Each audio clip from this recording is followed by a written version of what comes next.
एक तालाब में 3 मछलियां रहती थीं। एक का नाम प्लान अहेड, दूसरे का नाम थिंक फास्ट और तीसरे का नाम वेट एंड सी था।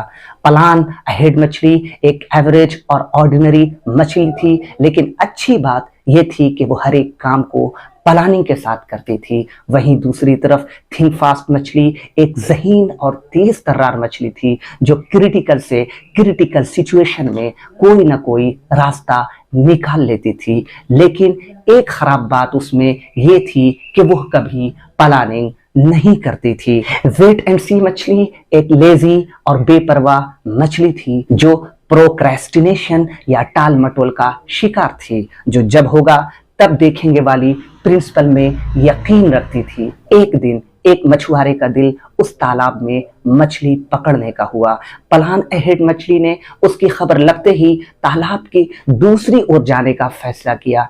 थिंक फास्ट और वेट एंड सी मछलियां अपनी चकल्लस में लगी रहीं। मछुआरा आया, जाल लगाया और ये दोनों उस जाल में फंस गईं।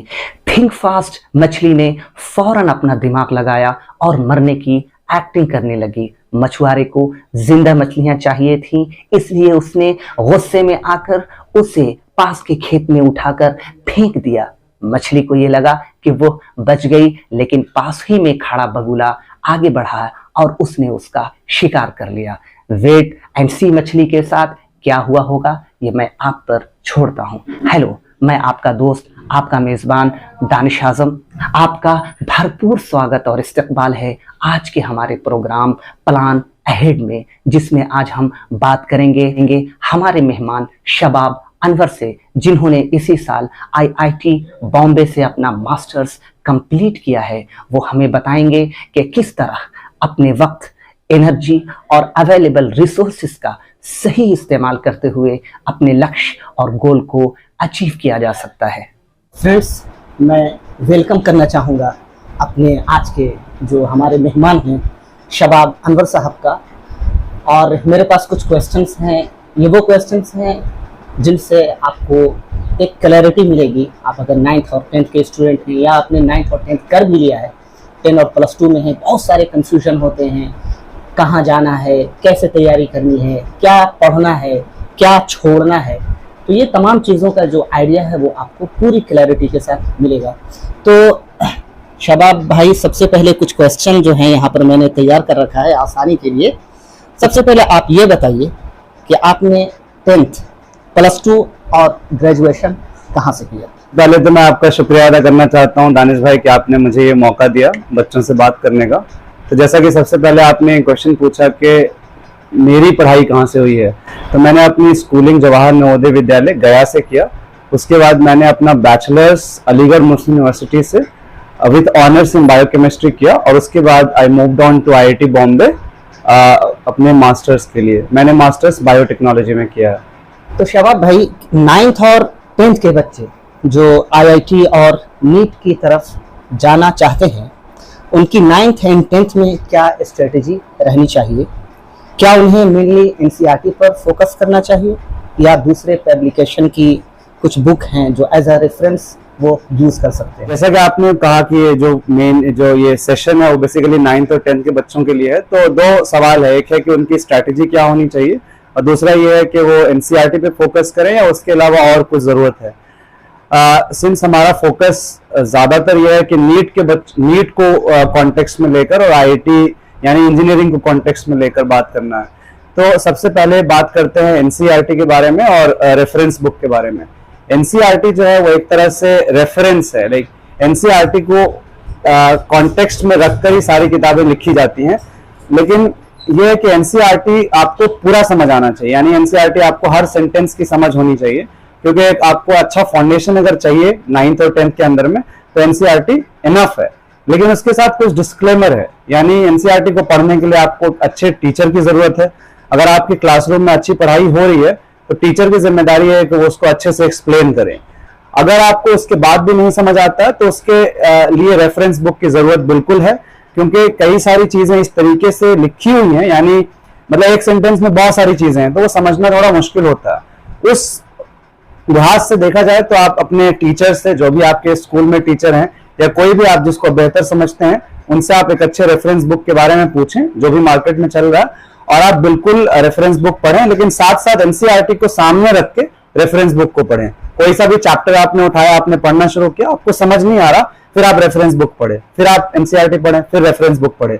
लेकिन बुक पढ़ना बहुत इंपॉर्टेंट है, बुक पे फोकस होना बहुत ज्यादा इंपॉर्टेंट है। और दूसरी बात है स्ट्रैटेजी क्या होनी चाहिए। अब आज के जमाने में कंपटीशन इतना ज्यादा है कि मतलब बहुत सारे पेरेंट्स और बहुत सारे बच्चे भी, वो काफी 9-10 तो बहुत दूर की बात, कई सारे बच्चे 6 क्लास से पढ़ना शुरू करते हैं, फाउंडेशन कोर्सेज होता है। लेकिन फिर भी मैं ये चाहूंगा कि 6 से तो नहीं, लेकिन हाँ 9-10 से थोड़ा बहुत किया जा सकता है, क्योंकि 9th और 10th एक ऐसा स्टेज है करियर में जहां पे आपको सही मायनों में आप पहली बार अच्छे से मैथमेटिक्स, फिजिक्स और केमिस्ट्री, बायोलॉजी ये सब पढ़ना शुरू करते हैं इंडिविजुअल तौर पे। तो उस वक्त ये बहुत इंपॉर्टेंट हो जाता है कि आपका बेसिक बहुत मजबूत हो, क्योंकि 11th और 12th एक ऐसा जंप है, मतलब आप ऐसे समझो जो 9th और 10th का सिलेबस है और जो 11th और 12th का सिलेबस, उसमें बहुत गैप है, और उस गैप को खत्म करने का एजुकेशन सिस्टम में अभी कोई हिसाब नहीं है। और जो रिक्वायरमेंट है, बोर्ड्स का जो रिक्वायरमेंट है और जो आईआईटी का और नीट का रिक्वायरमेंट है, उसमें भी काफी फर्क है।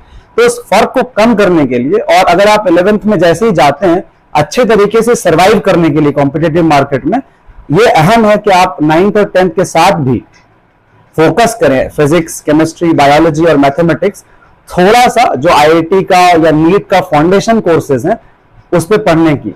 अब बात आती है कि कैसे करना है, क्योंकि कोई इसका मतलब कोई एंड नहीं है, क्योंकि आप एकदम से आप नहीं पढ़ सकते। तो कई सारे कोर्सेज हैं, मतलब बहुत सारे कोचिंग इंस्टीट्यूट भी है जो फाउंडेशन कोर्सेज देती है, तो वो भी इंसान ले सकता है।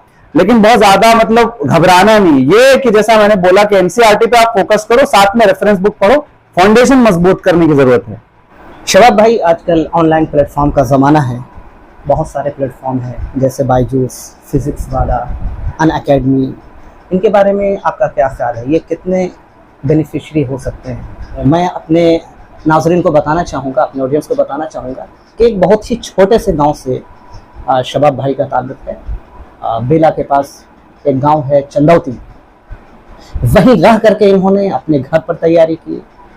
मैं अगर कहीं पर रहूँगा तो मुझे करेक्ट करेंगे, शायद मुझे आपसे 2-3 साल पहले बात हुई थी तो आपने उसका जिक्र किया था। घर में रहकर गांव में इन्होंने तैयारी की। ऑनलाइन प्लेटफॉर्म के बारे में आपका क्या ख्याल है? बहुत सारे ऑनलाइन प्लेटफॉर्म आ चुके हैं जैसे कि बायजूस, फिजिक्स वाला और अनअकैडमी। ज़्यादातर बच्चे 9th-10th में पढ़ने के साथ, कोचिंग के साथ साथ ये कुछ पैकेज जो ऑनलाइन जो दस्तयाब हैं, जो अवेलेबल हैं, उनको भी बच्चे अवेल कर रहे हैं। आपका क्या ख्याल है, ये कितने बेनिफिशरी होते हैं, कितना इनसे फ़ायदा होता है, इनके जो मटेरियल हैं क्या वो अच्छे रिजल्ट में कन्वर्ट हो सकते हैं? इसके बारे में आपका क्या ख्याल है?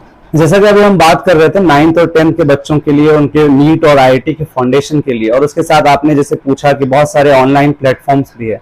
अब ये डिसाइड करना बच्चों के सिचुएशन के ऊपर है कि आपके लिए क्या बेहतर है। जैसा किसी बच्चे को एकदम पक्का एक क्लैरिटी है कि उसे नीट में ही जाना है और उसे आईआईटी हर हाल में क्रैक करना है, तो उसको 9th और 10th में ऑब्वियसली थोड़ा सिंसियरिटी ज्यादा होनी चाहिए, और उसको साथ साथ में जैसे मैंने कहा कि एक फाउंडेशन अगर उसका मजबूत होगा, यानी फाउंडेशन कोर्सेज अगर होंगे तो बेहतर है। अब ऑनलाइन प्लेटफॉर्म्स बहुत सारे हैं, ऑनलाइन वीडियोस बहुत सारे हैं, तो वो एक समंदर की तरह है। अब उसके अंदर से क्या निकालना है, ये सबसे बड़ा चैलेंज है। तो जैसे मैंने बोला कि किसी भी एग्जाम को क्रैक करने के लिए, कोई भी एग्जाम आपका फोकस है, तो सबसे पहले आपको ये पता होना चाहिए कि आपको एग्जाम कौन सा है, कि 10th का बोर्ड है या फिर कोई और एग्जाम है, या 12th का बोर्ड है या नीट है या आईआईटी है। हर एग्जाम का अपने अपने अलग अलग रिक्वायरमेंट्स होता है। तो सबसे पहले तो ये पता आप कौन सा एग्जाम देने वाले हो, उस एग्जाम का सिलेबस पता होना चाहिए, उस एग्जाम का पैटर्न पता होना चाहिए, और पिछले 5, 7, 10 सालों में जो सवाल आए हैं उसके ऊपर वो पता होना चाहिए। उसके बाद आप एक बार तैयारी शुरू करते हैं, फिर आपको बीच में जरूरत पड़ सकती है, हो सकता है आपके साथ अच्छे टीचर्स नहीं है तो उस इंसान की रिक्वायरमेंट अलग है। किसी बच्चे के साथ बहुत अच्छे स्कूल में पढ़ाई हो रही है, उसके टीचर्स बहुत अच्छे हैं, तो उसको इस चीज का रिक्वायरमेंट नहीं है। ऑनलाइन प्लेटफॉर्म बिल्कुल एक बून है, लेकिन उनके लिए जिनके पास रिसोर्सेज नहीं है, कोई हो सकता है कि गांव से आता हो, शहर में रहना बहुत खर्चीला है, या कहीं जा नहीं सकता किसी वजह से, या फिर कोई घर में ही रहने की ख्वाहिश है ना, तो उस पर्टिकुलर टाइम पे 9th-10th में तो इतना ज्यादा मैं रिकमेंड नहीं करता हूं, लेकिन हाँ 11th-12th में रिकमेंड कर सकता है इंसान हालात के एतबार से।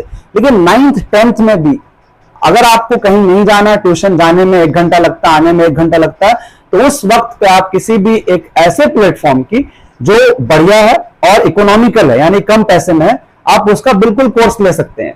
और सबसे ज्यादा फायदा ये है इस चीज के अंदर में कि आप कस्टमाइज कोर्स ले सकते हैं। हो सकता है आपको सिर्फ केमिस्ट्री का चाहिए, हो सकता है आपको सिर्फ मैथ्स का चाहिए, तो आप सिर्फ मैथ्स का खरीद सकते हैं, सिर्फ फिजिक्स का खरीद सकते हैं। तो आई थिंक उसमें कोई ज्यादा वो नहीं है। लेकिन रिवर्स ऑनलाइन प्लेटफॉर्म से पढ़ाई शुरू करना वो रिकमेंडेड नहीं है। आप पहले सब क्लैरिटी होने के बाद ऑनलाइन प्लेटफॉर्म पे इसलिए जाना है ताकि आपको जरूरत महसूस हुई। शबाब भाई, आपने अपनी शुरुआत नवोदय से किया, फिर आप अलीगढ़ गए और फिर आप IIT बॉम्बे से मास्टर किया। कुछ एक्सपेरिमेंट आपने अपनी जो जर्नी थी, जो स्टडी की जो जर्नी थी, उसमें कुछ एक्सपेरिमेंट आपने किया होगा। कुछ एक्सपेरिमेंट कामयाब भी रहे होंगे, कुछ एक्सपेरिमेंट नाकाम भी रहे होंगे। तो मैं ये चाहता हूँ कि आप अपने उन एक्सपेरिमेंट को हमारे बच्चों के सामने बताएं कि जिनसे बच्चों को एक क्लैरिटी मिले, ताकि वो एक्सपेरिमेंट जो आपने किया है, जिसमें कामयाबी और कभी नाकामी मिली है, उन तमाम चीज़ों को मद्देनज़र रखते हुए वो कुछ ऐसा ना करें कि जिनसे उनका वक्त बर्बाद हो। क्योंकि शायर ने क्या ही खूब कहा है कि डूबते डूबते कश्ती को उछाला दे दूं, डूबते, अहमद फराज का शेर है कि डूबते डूबते कश्ती को उछाला दे दूं, मैं नहीं कोई तो साहिल पे उतर जाएगा। ठीक है, मुझसे कुछ गलतियां हुई, लेकिन मैं अपने आने वाले बाद के लोगों को बताऊंगा ताकि वो गलती उनसे ना हो सके। वक्त बहुत कम है, टारगेट बहुत लंबा है, डिस्ट्रैक्शन बहुत ज्यादा है। ऐसे सिचुएशन में फोकस्ड होना बहुत जरूरी है। जैसे आपने कहा कि अभी तक का जो मेरा जर्नी है, अल्लाह का शुक्र है, कुछ ना कुछ सीखने को मिला, और मतलब फेलियर से भी बहुत ज्यादा सीखने को मिलता है। और इंसान को कई बार ये भी समझ आता है कि क्या चीज है जिससे इंसान कामयाब हुआ। तो मतलब अभी तक की जो मेरी जर्नी रही है, सबसे पहले मैं ये फोकस करना चाहूंगा कि मतलब जो नेगेटिव्स क्या रहा है, लर्निंग्स क्या है। लाइक सक्सेस के रीजंस तो काफी होते हैं, लेकिन सबसे पहला जो लर्निंग है मैं बच्चों को बताना चाहूंगा, ये सीखना कि फेलियर जो है वो इंक्लूसिव पार्ट है सक्सेस का। बिना फेलियर का सक्सेस पॉसिबल नहीं है। तो जैसे एक कोट है, आई डोंट नो किसने कहा है, कि success has 100 fathers and failure is an orphan. लेकर उसके अलावा ये है कि फोकस कैसे मेंटेन रखना, ये बहुत अहम है।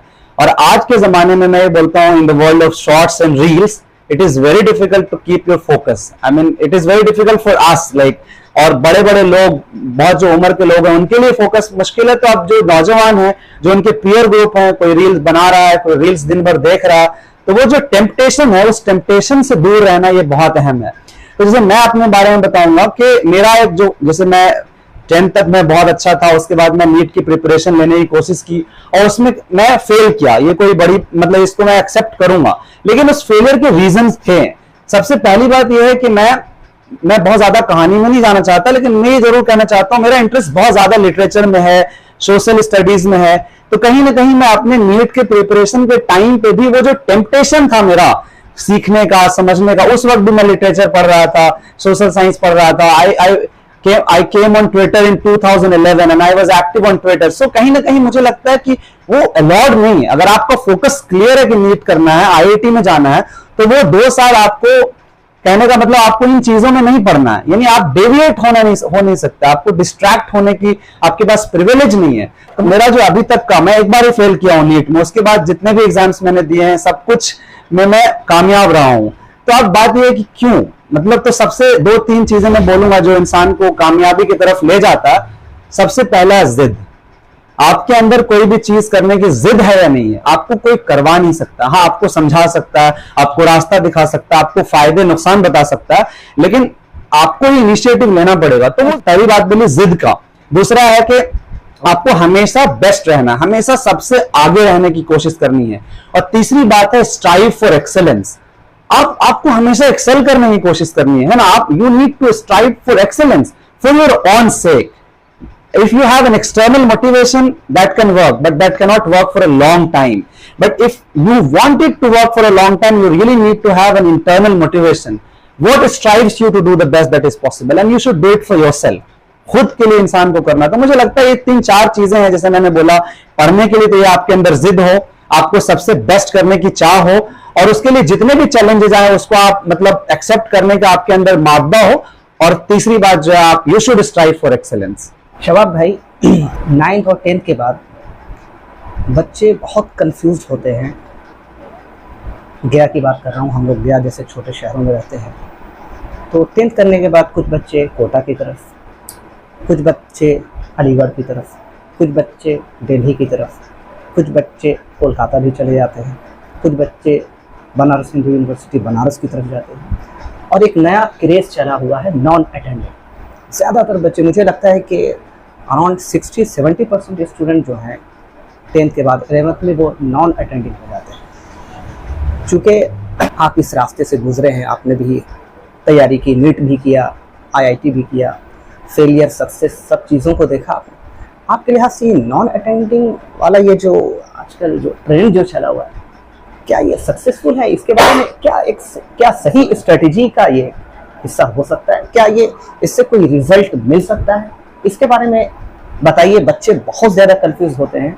ज़्यादातर बच्चे हमारे जो ऑडियंस हैं वो 10th के हैं, 9th के हैं, उनके जहन में ये तमाम चीज़ें, ये खिचड़ियाँ अभी से पकनी शुरू हो गई हैं। उनके गार्जियन भी यही सोचते हैं कि अरे बच्चे को ये करना तो यहाँ भेज दो, कामयाबी मिल जाएगी। बहुत सारे चैलेंजेस होते हैं। क्या ऐसा भी हो सकता है कि जो बहुत ही गरीब बच्चे, बहुत ही मुतवस्सित तबके से आते हैं, है ना, चूँकि हमारा जो समाज है वो बिहार की भी जो इकोनॉमी है आप उसको जानते हैं, तमाम परिवेश को, तमाम बैकग्राउंड को, तो क्या गया में रह करके या बहुत हो तो पटना में रह करके क्या इन सब जगहों से भी तैयारी की जा सकती है? क्या ये गया और पटना, ये छोटे शहर भी क्या रिप्लेसमेंट हो सकते हैं, या फिर वहाँ जाना और ये नॉन अटेंडिंग पर ज़्यादा आप फोकस कीजिए? मुझे इस पर पर्सनल प्रॉब्लम भी है, मुझे नहीं लगता कि ये कोई अच्छा एक वे आउट है, लेकिन फिर भी आप इस पर रोशनी डालिए। बेसिकली आपने पूछा 9th और 10th के बच्चे कंफ्यूज हैं, इसमें कोई बड़ी बात नहीं है, बिल्कुल नॉर्मल सी बात है। और कंफ्यूजन जो है वो एक रास्ता है क्लैरिटी की तरफ। अगर आप कंफ्यूज हो, इसका मतलब आप your kind of your desire for some clarity in your life, और आपका मेन फोकस ये था कि नॉन अटेंडिंग। तो आई थिंक इसके बारे में बात करना चाहिए। और बहुत सारी चीजें, अगर आप बिहार के बारे में बात करेंगे तो आप ये कहेंगे कि बिहार की जो एजुकेशन सिस्टम है, यानी आप स्कूल जाकर भी क्या पढ़ेंगे, तो एक तो ये है। दूसरी बात ये है कि यहाँ पे बहुत आसान है नॉन अटेंडिंग करना, और मैं डिटेल्स में नहीं जाना चाहता हूँ। आपको ये देखना पड़ेगा कि आपके रिक्वायरमेंट्स क्या है। जैसे मैं भी अब 11th और 12th में मैं कोटा गया था, तो कोटा जाने से मुझे अब इस बात का अंदाजा है कि कोटा में क्या इश्यूज हैं और क्या फायदे हैं। एक तरफ तो बहुत शानदार एजुकेशन मिलेगा आपको, बहुत बेहतरीन पढ़ाई है, लेकिन दूसरी तरफ क्या आप are you equipped with the challenge that is coming, right? Challenge number 1, एक दिन में इतना ज्यादा पढ़ाया जाता है कि आपको उसको एब्जॉर्ब करना कई बार बहुत मुश्किल हो जाएगा। अगर आप उस एक दर्जे का बच्चा ही उसको एब्जॉर्ब कर सकता है। अगर आपका फाउंडेशन वीक है, आप कमजोर हैं, तो आप सिर्फ पैसा बर्बाद कर रहे हैं कोटा में।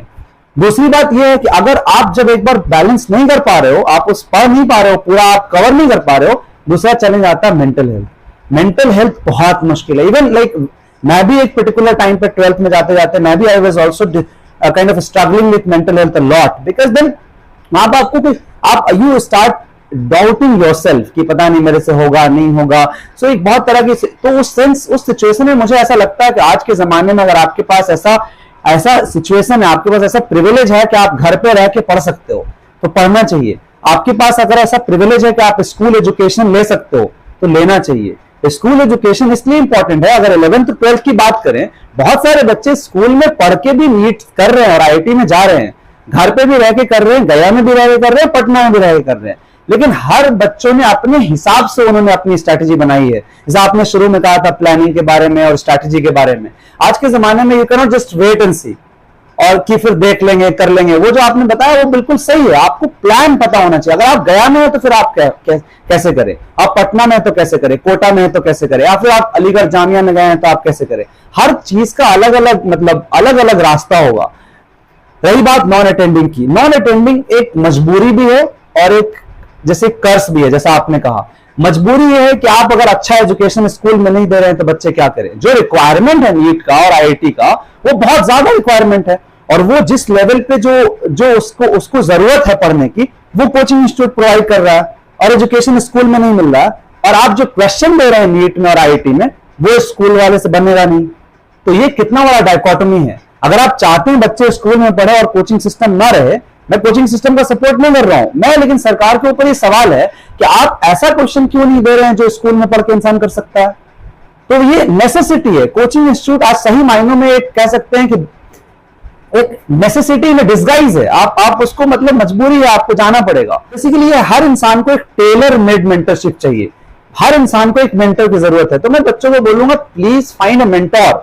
अगर आप अलीगढ़ में, जामिया में, बीएचयू में जाते हैं तो वहां पे आप स्कूल में रहेंगे, तो जाहिर सी बात है आपको कहीं ना कहीं एक नुकसान होगा कि आप शायद स्कूल में वक्त, मतलब बहुत बुरी बात है कहने में, लेकिन लोग ऐसा सोचते स्कूल में वक्त बर्बाद होगा, है ना, क्योंकि वक्त बर्बाद इसलिए हो रहा है कि बच्चा सुबह से दोपहर तक रह रहा है, वो सीख कितना रहा है। इस वजह से बहुत सारे बच्चे कोचिंग प्रेफर करते हैं, लेकिन बहुत सारे फायदे भी हैं। अगर आप जामिया में जाते हो या अलीगढ़ में जाते हो, जामिया में 50% आपको रिजर्वेशन है माइनॉरिटी स्टेटस का, वो तो सबको है, लेकिन अलीगढ़ में आपको 50% इंटरनल मिल जाता है, बीएचयू का मुझे नहीं पता। तो ये सारे एडवांटेजेस है, डिसएडवांटेजेस है, लेकिन कुल मिलाकर एक इंसान को अपने एतबार से सोचना चाहिए कि उसे क्या करना है। अगर कोई गया में भी रह के पढ़ रहा है, जब आप ऑनलाइन प्लेटफॉर्म्स की बात कर रहे थे, तो आप बिल्कुल एक बढ़िया स्कूल ज्वाइन करें, या अगर आप नॉन अटेंडिंग ही है गया में, आप जैसे फिजिक्स वाला की बात कर रहे थे 5,000 में, 6,000 में, वो पूरा प्रॉपर एजुकेशन जो 1-1.5 लाख में मिलता था वहां पे मिल रहा है। आप घर पे बैठे और आप एक निजाम क्रिएट करें, ये नहीं कभी पढ़ लिया कभी नहीं पढ़ा,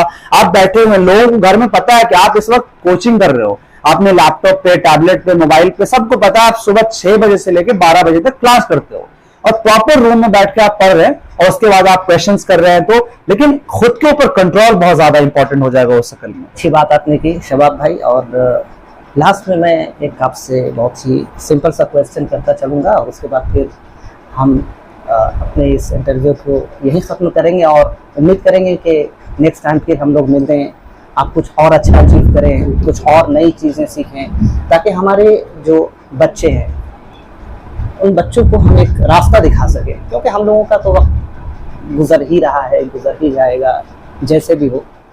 तो बच्चे छोटे उम्र के हैं, किसी शायर ने क्या ही खूब कहा है कि बच्चों के छोटे हाथों में चांद सितारे रहने दो, बच्चों के छोटे हाथों में चांद सितारे रहने दो, 4 किताबें पढ़कर ये भी हम जैसे हो जाएंगे, तो हमसे बेहतर होंगे इंशाल्लाह।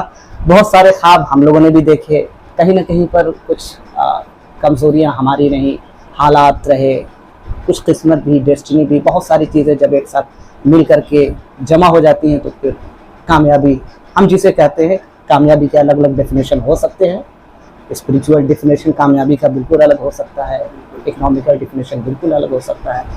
मैं उन गहराइयों में नहीं आना चाहता। एक लास्ट में यही है कि एक अच्छा कॉलेज, एक अच्छा यूनिवर्सिटी, एक अच्छा स्कूल कितना इम्पोर्टेंट है, और कितना, है ना, एक स्टूडेंट की ज़िंदगी में कितना असर अंदाज है ये। क्योंकि बहुत सारे गार्जियन हैं, उनको लगता है कि बच्चा 10 कर रहा है और कहीं से भी पढ़ ले भाई, वो स्कूल को, है ना, बहुत सारे गार्जियन को मैंने देखा है कि कोई भी, अरे भाई इस स्कूल में डाल दो, 10 तो है ना, आगे का एजुकेशन अच्छा देंगे। बहुत सारे बच्चे की सलाहियत भी नहीं होती है, मॉनेटरी तौर पर बहुत ज़्यादा कमज़ोर होते हैं, लेकिन मैंने कुछ ऐसे गार्जियन को भी देखा है कि अच्छे स्कूलों में अपने बच्चों को पढ़ा सकते हैं, लेकिन कुछ, है ना, सोसाइटी, कुछ रिलीजन, मैं उन तमाम गहराइयों में नहीं जाना चाहता, आप समझते हैं, बहुत सारी चीज़ें, बेपर्दगी और ये वो हिजाब, ये तमाम चीज़ों की वजह से अच्छा जो इंस्टीट्यूशन है वहाँ पर अपने बच्चों, खासतौर पर बच्चियों के लिए, तो कितना इम्पोर्टेंट होता है। क्या कोई बच्चा अगर ज़हीन है तो क्या एक नॉर्मल से स्कूल में पढ़ करके वो बहुत अच्छा कर सकता है, लेकिन वहीं पर एक बच्चा ज़हीन भी है, उसे एक अच्छा मुआशरा भी मिल रहा है, एक अच्छा घराना भी है, एक अच्छा स्कूल है, एक अच्छा इंस्टीट्यूट, तो क्या वो बच्चा बिल्कुल एक ही जैसा उसका ग्रोथ होगा क्या उसके अंदर? क्योंकि आपने तो बहुत सारे इंस्टीट्यूशन में, आईटी बॉम्बे में भी आपने देखा, जो लिबर्टी है, जो फ्रीडम को आपने एंजॉय किया वहाँ पर, है ना, तो उससे क्या आपने अपने अंदर ओवरऑल डेवलपमेंट जो आपका है, तो ग्रोथ और डेवलपमेंट साथ साथ में आपने देखा, तो क्या है वो, क्या जरूरी है, कितना जरूरी है, या फिर जरूरी नहीं है? बहुत अच्छा सवाल पूछा आपने, और ये जरूरी है बच्चों को ये मालूम होना कि कहीं भी रहने से, यानी हम किसी भी परिवेश में पैदा होते हैं, वहां पे पलते बढ़ते हैं, तो उसका बहुत अहम रोल होता है। शायद आपने विकास दिव्यकीर्ति सर के बारे में सुना होगा, मुझे उनकी एक बात याद आ रही है, उनका एक वीडियो देखा था मैंने, उसमें उन्होंने कहा कि मतलब एलन मस्क है, एलन मस्क अमेरिका में ही पैदा हो सकता है, हिंदुस्तान में पैदा नहीं हो सकता। मैंने भी देखा है। हाँ, तो मतलब जो टॉप 10 बड़े बड़े बिजनेसमैन है, वो एलन, मतलब यूएस में ही 7 लोग हैं। तो ऐसा नहीं एलन मस्क जैसे लोग पैदा नहीं हो रहे हिंदुस्तान में, लेकिन उसके लिए जो चीजें उनको रिक्वायर्ड है ना, वो चीजें उसे नहीं मिल रही है। यही आंसर है आपका, जब आपने कहा कि कितना फर्क पड़ता है कहीं रहने से और कहीं नहीं रहने से, है ना। ये आज के डेट में सबसे बड़ी जो चीज है वो इंफॉर्मेशन, एक्सेस टू इंफॉर्मेशन। अगर कोई बीएससी किसी भी बायोलॉजी के फील्ड में अगर यहाँ पे कर रहा है मगध यूनिवर्सिटी में या मिर्जा गालिब कॉलेज में लेट से गया के, शायद उनको ये मालूम नहीं होगा कि वो आईआईटी बॉम्बे में भी जा सकते हैं या वो आईआईटी में भी जा सकते हैं। ये इन्फॉर्मेशन जब आप एक अच्छी जगह जाते हो तो मिलता है। इवन मैं इतना नीट के लिए तैयारी किया और हर जगह पढ़ा, मुझे इस बात का इल्म नहीं था कि मतलब एमएस मास्टर्स में बायोटेक में करने के लिए मैं आईआईटी में जा सकता हूं। तो ये एक छोटी छोटी चीज होती है, जब आपको मालूम होगा तभी तो आप करोगे, राइट। तो अब जैसे बात आ जाती है एक अच्छे कॉलेज की क्या भूमिका रह जाती है एक इंसान में। सबसे बड़ा जो सैडनिंग पार्ट है, आपने कहा हर बच्चे के अंदर सलाहियत है, कम ज्यादा, लेकिन मैक्सिमम बच्चे को, मैक्सिमम हम जो जितने भी लोग हैं, we have not been able to realise our potential. Everyone has hidden potential. हर इंसान के अंदर एक सलाहियत है। आप जैसे देख लें, आप मदरसे से आकर आप अपने जज्बे के एतबार से आपने सोचा, आपने पढ़ा और आप इधर मतलब एक अच्छे स्कूल में आप सोशल साइंस पढ़ा रहे हैं, तो ये कहीं ना कहीं एक चीज है कि आप, लेकिन फिर भी आपको बहुत सारे चैलेंजेस आए, राइट। तो उसी तरीके से एक बात बहुत अहम है कि आप अच्छे कॉलेज में जाने की जरूरत क्यों है, ये इंसान के दिमाग में बसना चाहिए। सबसे पहला है एक्सपोजर, यानी it will give you an access, it will give you a facility, it will expose you to a situation which will help you explore who you want to become, who you are as a person।